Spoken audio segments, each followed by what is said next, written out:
Admiral Kethvar of the Hegemony's Third Battle Fleet watched the tactical display with growing confusion. The human colony of New Terra hung before them like a ripe fruit, defended by orbital stations that would crumble under sustained bombardment. His fleet of 200 warships had arrived expecting swift victory, another world to add to the Hegemony's expanding empire. But there was only one ship. Tactical analysis, Kethvar commanded, his 6 eyes narrowing at the lone vessel that had emerged from behind New Terra's moon. Unknown configuration, Admiral, his weapons officer reported. Length approximately 800 meters. No visible weapon ports, minimal energy signature. It appears to be just sitting there. The bridge fell silent. In 3 centuries of conquest, no species had ever responded to a hegemony battle, fleet with a single ship. It defied all logic, all tactical doctrine, all sense of self-preservation. Open communications, Kethvar ordered. Perhaps the humans wished to surrender. The holographic display flickered to life, revealing a human, female with graying hair and tired eyes. She wore a simple uniform bearing no insignia of rank, yet carried herself with unmistakable authority. "I am Captain Sarah Chen of the UES Indomitable," she said calmly. "You are in violation of Terran space. Withdraw immediately." Kethvar's mandibles clicked in amusement. "I am Admiral Kethvar of the Hegemony Third Fleet. You face 200 ships of the line. Surrender your colony, and your deaths will be quick." Captain Chen's expression didn't change. "Negative. Final warning, withdraw or be destroyed." The bridge erupted in chittering laughter from Kethvar's crew. The audacity was almost refreshing. "Very well, human. Your bravery is noted. Weapons, free. Destroy that ship." 50 vessels opened fire simultaneously. Particle beams, plasma torpedoes, and antimatter missiles streaked across space toward the lone human ship. The barrage was sufficient to vaporize a small moon. The weapons struck and simply vanished. "Report," Kethvar snarled. "Unknown, Admiral. All weapons appear to have been absorbed or deflected. The human ship shows no damage." Kethvar stared at the tactical display. In the silence that followed, Captain Chen's voice crackled over the comm. "Is that all?"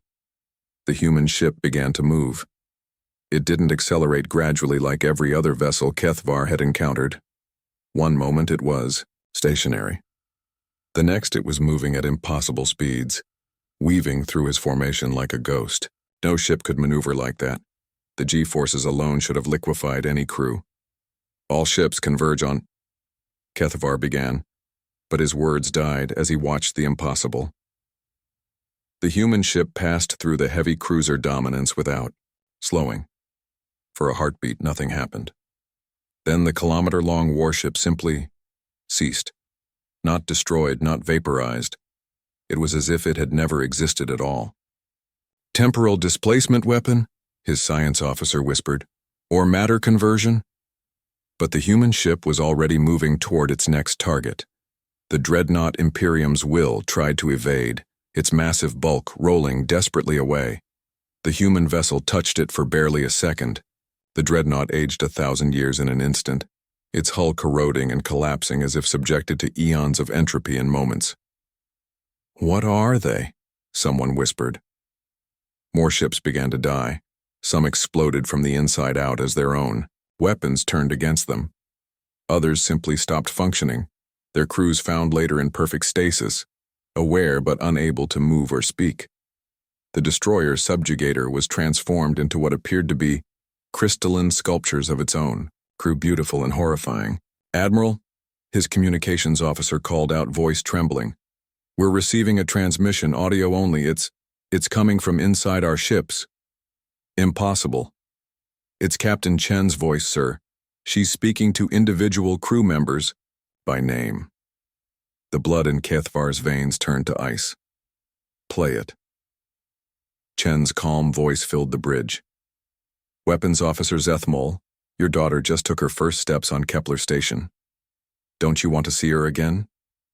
Engineer Vorak, your brother is still waiting for that letter you promised to send. Communications Specialist Lithara, your mother worries about you. She knew them, all of them.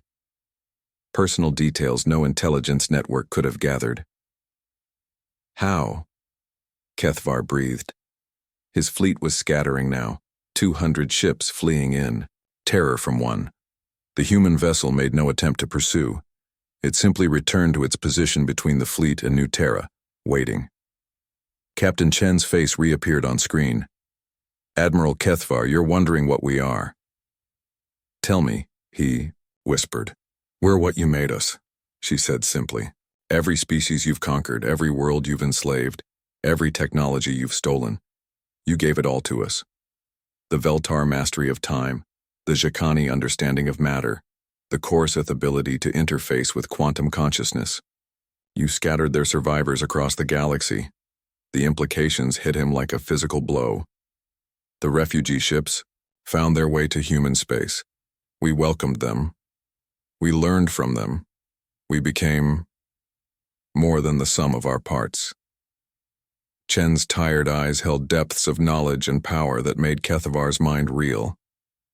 Did you really think we would build traditional warships when we had access to technologies you don't even understand? The Indomitable isn't a ship, Kethavar realized aloud. No, Chen confirmed. It's a living entity. Part machine, part quantum consciousness, part temporal construct. It's the combined knowledge and righteous anger of 100 destroyed civilizations, given form and purpose.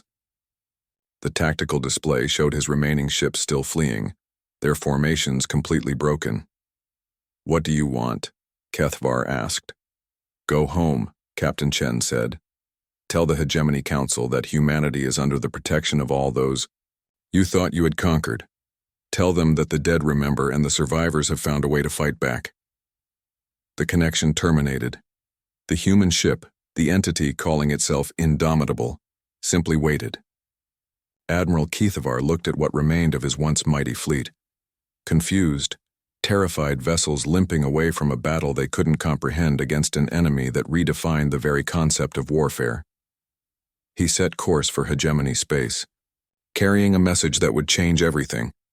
Humanity had not built a weapon. They had become one. And they were no longer alone.